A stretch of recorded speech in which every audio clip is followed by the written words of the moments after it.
Hola amigos, en esta oportunidad vamos a hablar sobre un tema importante que son los ruidos cardíacos, específicamente lo que es S1, S2, S3 y S4. Masculino de 24 años de edad, exfumador, acude a urgencias tras haber presentado síncope mientras caminaba, al momento refiere mareo. Las siguientes preguntas que vamos a necesitar para abarcar este tema son las siguientes. Primero, indique la secuencia adecuada para auscultar al paciente. Segundo, indique el origen de los ruidos cardíacos S1, S2, S3 y S4. Bueno, entonces primero, para hablar sobre este tema, haremos una revisión breve sobre lo que son los focos, áreas de auscultación. Entonces, empezamos. El punto rojo, representado por lo que es el foco aórtico, lo encontramos ubicado en el segundo espacio intercostal, línea paraesternal derecha. El punto verde, que es el foco pulmonar, lo encontramos ubicado en el segundo espacio intercostal, línea paraesternal izquierda. El naranja, que representa el foco o punto accesorio de ERB. El azul, que representa el área tricuspidia, quinto espacio intercostal, línea paraesternal izquierda. El punto amarillo, que representa el área mitral, que se encuentra ubicada en quinto espacio intercostal, línea medio clavicular izquierda. El punto de ERB está en el tercer espacio intercostal, línea paraesternal izquierda. La secuencia correcta que debemos nosotros seguir al momento de auscultar es tal como las flechas indican en la imagen. Nosotros tenemos lo que es la pieza para el tórax del fonendoscopio, así que nosotros usaremos en primer lugar lo que es la parte más ancha, que es el diafragma. Auscultamos de foco aórtico a foco mitral de manera descendente y continuamos con la campana del estetoscopio de abajo hacia arriba. Ahora, estos son los 6 puntos o 6 características que nosotros debemos conocer al momento de lo que es registrar todos los datos obtenidos mediante el examen físico,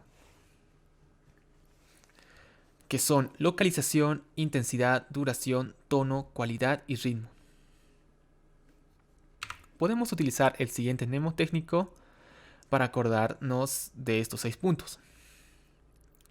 La loca hindú toca su ritmo. La loca, o sea, de localización. In, de intensidad. Du, de duración. Toca, de tono y cualidad. Y ritmo, obviamente, ritmo. Primer ejemplo. Tenemos el primer ruido cardíaco en área tricuspidia, de moderada intensidad, corta duración, tono medio, cualidad mate y en sístole. Si se dan cuenta, en este ejemplo hemos utilizado los 6 puntos que son localización, área tricuspidia, intensidad moderada, duración corta, tono medio, cualidad mate y ritmo, que solo hay 2, sístole y diástole. En este caso es sístole. El segundo ejemplo, pero más que todo para diferenciar de un registro de un ruido cardíaco normal con un ruido patológico, en este caso sería un soplo. Específicamente los soplos, a esa descripción agregamos lo que es la configuración y el momento. Entonces, soplo de estenosis suprapulmonar en área pulmonar, duración corta, tono medio, cualidad áspera. Y aquí agregamos lo que es la configuración, que no es nada más que la forma que adopta el soplo en el registro fonocardiográfico, que puede ser creciente, decreciente, en meseta y en forma de diamante. El momento, que puede ser protosistólico, mesosistólico, telesistólico y holosistólico. Entonces empezamos revisando los primeros 2 ruidos cardíacos, que son S1 y S2. Estos suenan de la siguiente manera.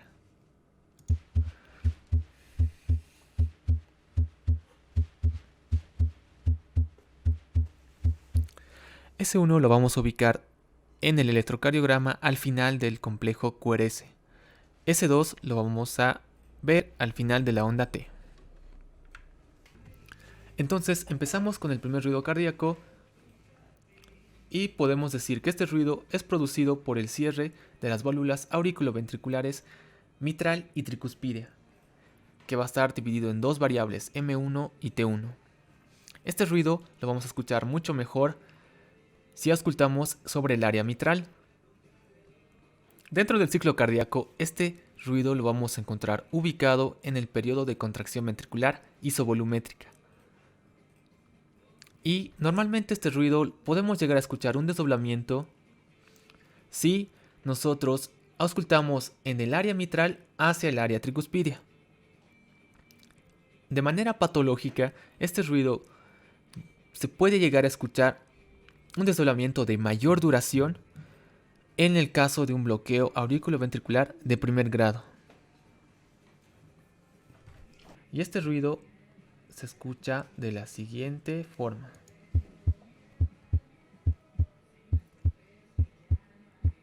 En este ejemplo, hemos escuchado un desdoblamiento anormal de S1.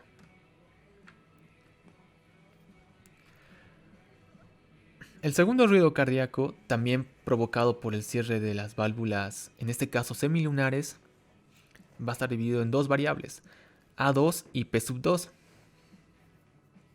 Este ruido lo escuchamos de mejor manera en el área pulmonar y en el foco de Erb. Dentro del ciclo cardíaco lo vamos a ubicar en lo que es la relajación, el periodo de relajación ventricular isovolumétrica. De manera normal, un desdoblamiento de S2 es provocado por el aumento del retorno venoso en la inspiración. Esto provoca un ligero retraso entre A2 y P2. Eso de manera fisiológica, que se puede escuchar auscultando sobre todo en el foco de Erb. De manera patológica, podemos escuchar un desdoblamiento de S2 en los siguientes tres casos. Primero, en un desdoblamiento persistente de S2, cuando A2 se cierra de manera prematura, es decir, la válvula aórtica se cierra mucho más antes de lo normal. Esto lo observaremos en una insuficiencia mitral. Pero puede existir el caso en el cual P2 se cierra de manera tardía.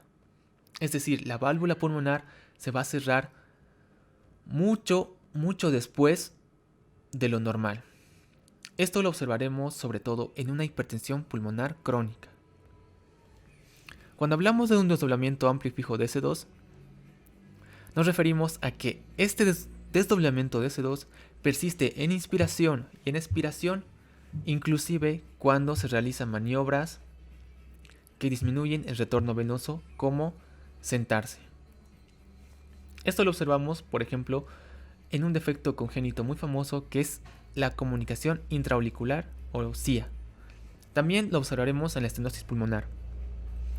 El desdoblamiento paradójico de S2 significa básicamente que en lugar de que normalmente exista A2 y luego P2, en un desdoblamiento paradójico, primero existe P2 y después A2. Por eso se dice que es paradójico. Y esto va a estar provocado en las enfermedades como bloqueo de rama izquierda y la estenosis aórtica. Y aquí podemos escuchar un ejemplo.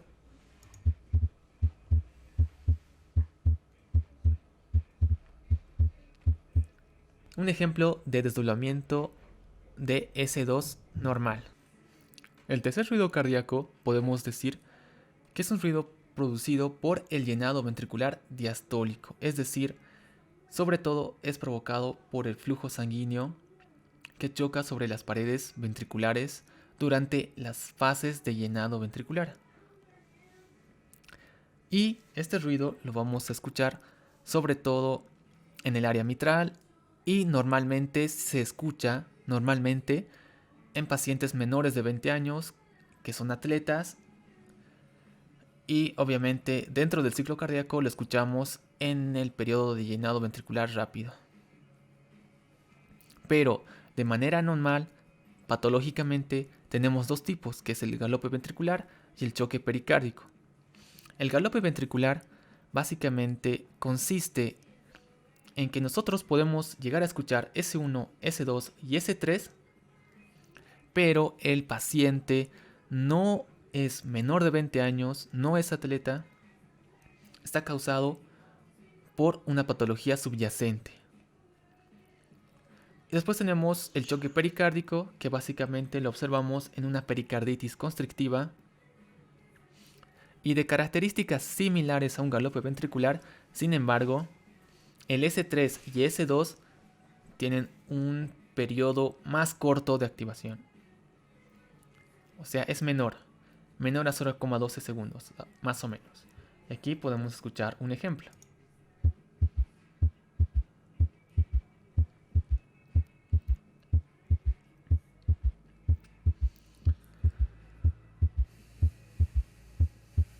Ese es el galope ventricular.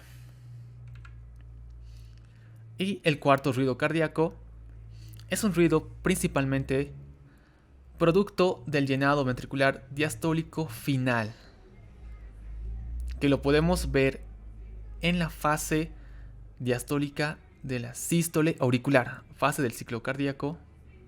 En la sístole auricular, cuando la aurícula se contrae para dar un impulso al flujo que llega a esas cavidades hacia los ventrículos, provocando un choque contra las paredes que normalmente son elásticas. Fisiológicamente se puede llegar a escuchar un ruido, pero sobre todo en pacientes atletas que desarrollan hipertrofia ventricular.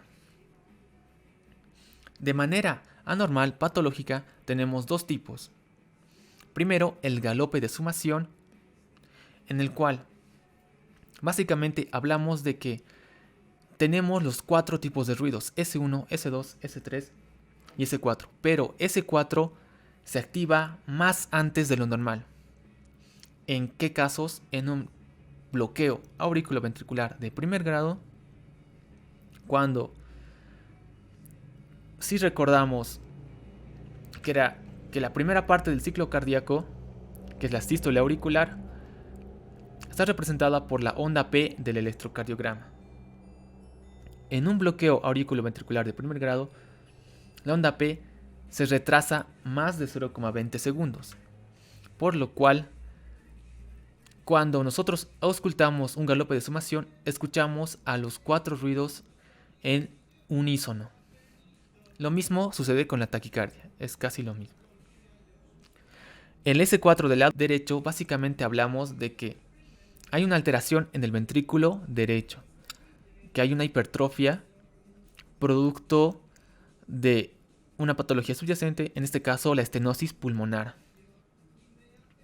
en la cual la pared se vuelve rígida y básicamente nos va a provocar un S4, en este caso del lado derecho. Y podemos escuchar aquí un ejemplo.